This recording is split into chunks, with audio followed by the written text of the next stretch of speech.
Olá, pessoal! Meu nome é Isabel e estou aqui para representar o nosso grupo.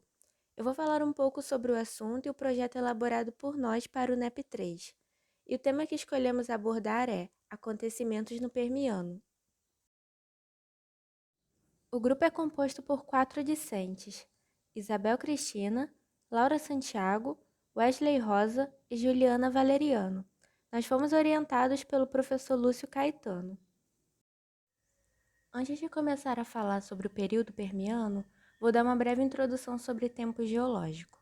O tempo geológico é uma escala de tempo que corresponde desde a formação da Terra até o presente.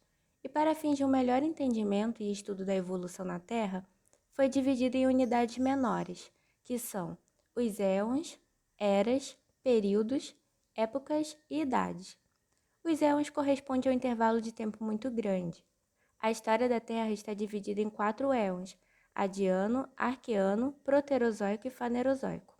Com exceção do Adiano, todos os éons são divididos em eras. As eras são caracterizadas pelo modo como os continentes e os oceanos se distribuíam e como os seres vivos nelas se encontravam. Os períodos são uma divisão da era. É a unidade fundamental na escala do tempo geológico. Somente as eras do éon Arqueano não são divididas em períodos. Época é um intervalo menor dentro de um período. Somente os períodos das eras do éon Proterozoico não são divididos em épocas. E idade é a menor divisão do tempo geológico. Ela tem duração máxima de 6 milhões de anos. Somente as épocas mais recentes são divididas em idades. Agora falando sobre o período permiano, é um período que se estende de 298 a 251 milhões de anos atrás. Este período está incluso na era paleozoica do éon Fanerozoico e é subdividido nas épocas Cisuraliana, Guadalupiana e Lopingiana. O período permiano é detentor de diversos eventos, como, por exemplo, a última glaciação do hemisfério sul, a formação do supercontinente Pangeia, o desenvolvimento e diversificação dos répteis e a grande extinção em massa. E é com base em acontecimentos marcantes como esses citados é que buscamos desenvolver o nosso projeto. Seguindo falando sobre esses eventos que ocorreram no Permiano, vou dar início falando sobre a última glaciação no hemisfério sul. Esse foi um acontecimento que marcou o início do período Permiano. Essa glaciação ocorreu devido ao processo contínuo de deriva continental no qual o planeta sofre.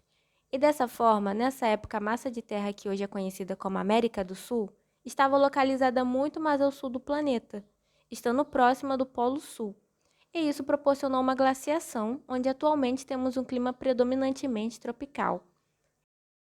Existem algumas evidências que comprovam esse acontecimento, como a presença de varvitos em Itu, São Paulo.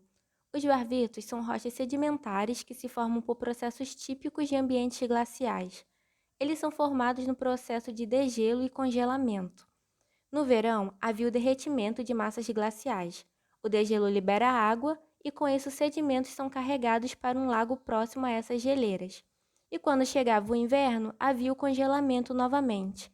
E nesse processo de congelamento e derretimento, iam se formando camadas de sedimentos no lago, ou seja, os varvitos.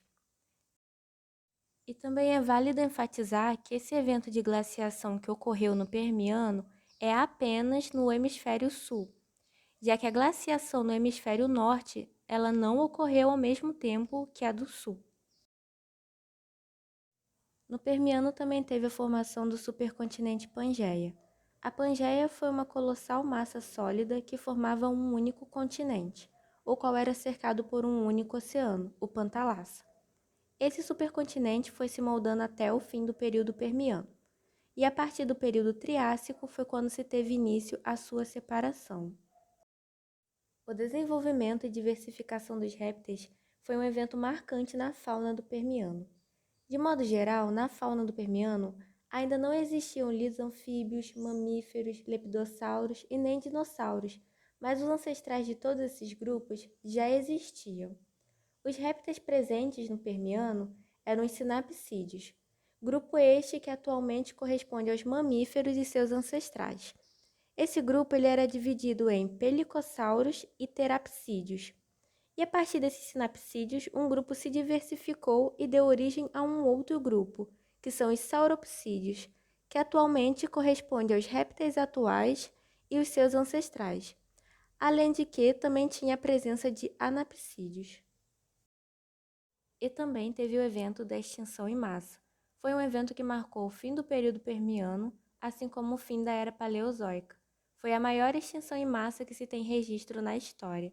Estima-se que 90% das espécies de invertebrados da época foram extintas, 65% dos anfíbios e répteis e 33% dos insetos também tiveram o mesmo fim. Calcula-se que metade das famílias de invertebrados permianos já não se acha registrada nem no Triássico nem nas rochas mais modernas. Entre os grupos mais importantes extintos na crise Permiano-Triássico estão os trilobitas, diversas ordens de corais, brizoários e crinoides. Além disso, a extinção em massa afetou igualmente a fauna terrestre, ocorrendo a extinção dos pelicossauros, por exemplo. Algumas hipóteses foram levantadas para compreender o porquê desta grande extinção. A que é mais aceita diz que é devido ao aumento dos níveis de gases atmosféricos, como dióxido de carbono, metano, entre outros gases.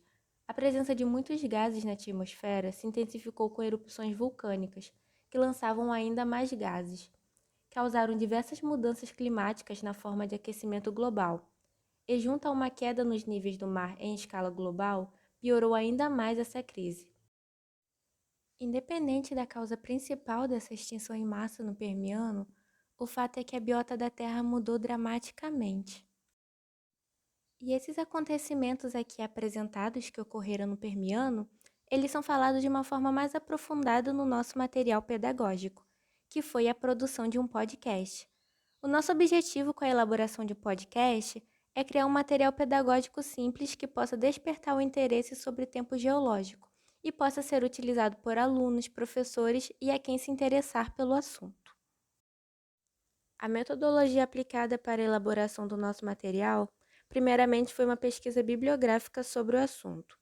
Após isso, nós fizemos um roteiro para o episódio do podcast. E fizemos uma reunião utilizando a plataforma Google Meet, onde gravamos o episódio.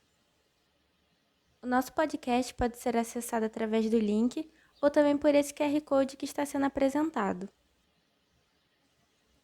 E essas são as referências bibliográficas que utilizamos. E é isso, pessoal. Muito obrigada por assistir.